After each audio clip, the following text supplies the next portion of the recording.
Ralph S. Northam, a Democrat, celebrating his election as Virginia's next governor with his family members at George Mason University in Fairfax, VA, on Tuesday night.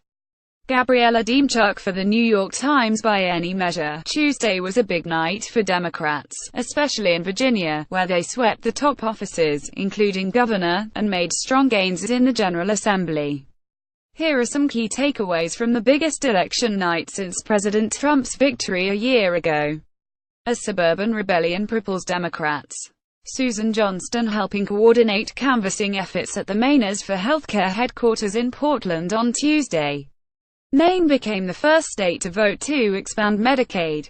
Robert F. Bukach, Associated Press. It was largely a suburban rebellion, where more moderate voters rejected Mr. Trump and embraced Democrats. Be it New Jersey, Virginia or Charlotte, North Carolina, Democrats rode a mini-wave of victories that will give them energy for candidate recruitment and fundraising heading into the midterm elections next year. In addition to winning the top races, for governor of New Jersey and Virginia, Democrats also captured the mayoral post in Manchester, New Hampshire, the state senate in Washington, along with other important victories in state house elections. Maine also became the first state to vote to expand Medicaid, the 32nd in all under President Barack Obama's signature Affordable Care Act.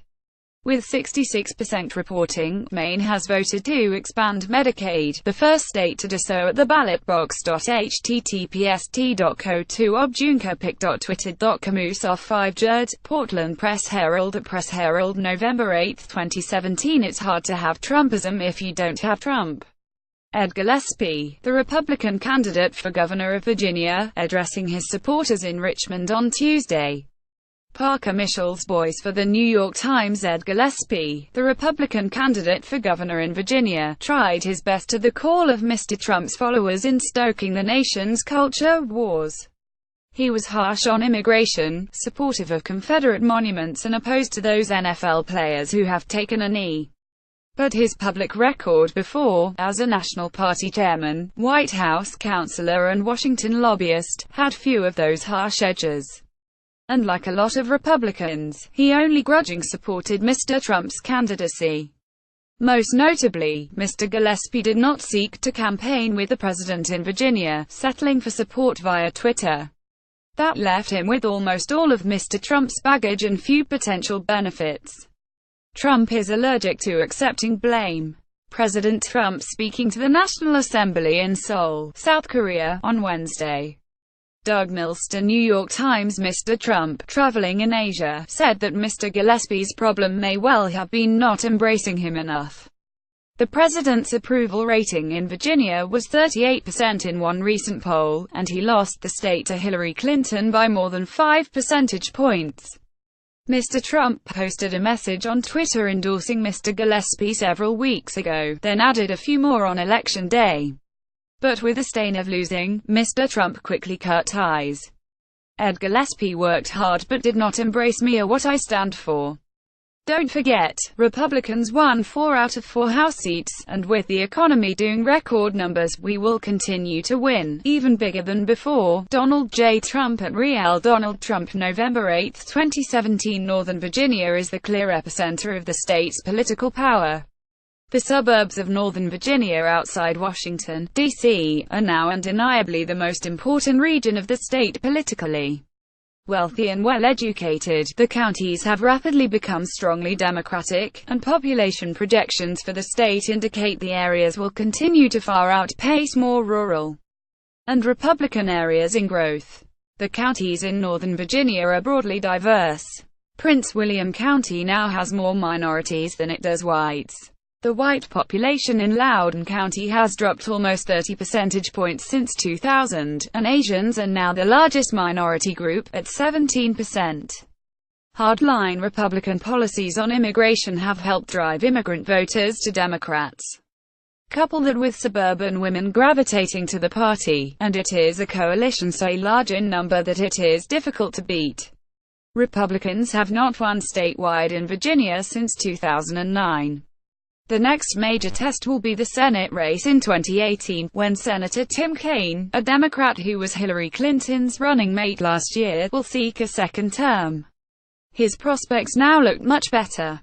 Pragmatism wins over purity. Progressives who did not enthusiastically back Lieutenant Gov. Ralph S. Northam, the Democratic candidate for Virginia governor, will be rethinking their theory of the race.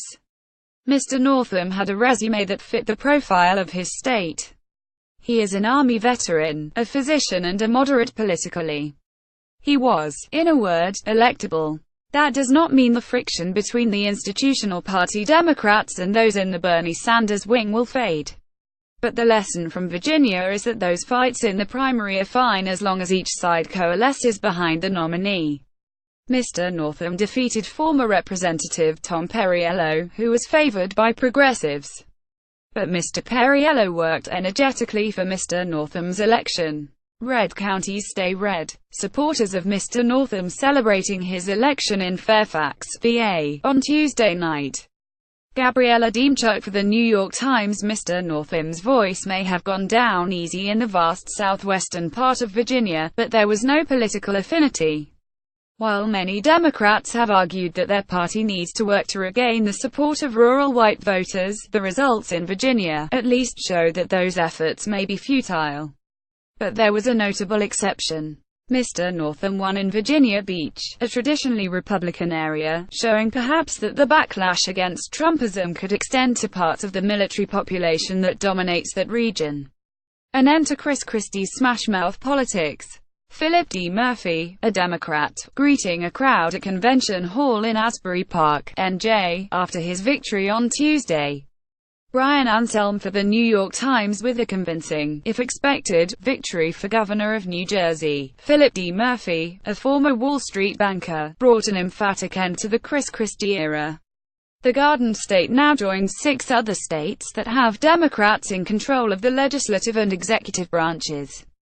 Mr. Murphy managed to persuade voters of his transformation from wealthy dealmaker to progressive Democrat, and he has vowed to make his state a firewall against the policies of Mr. Trump. Now comes the hard part for Mr. Murphy, a relative political novice.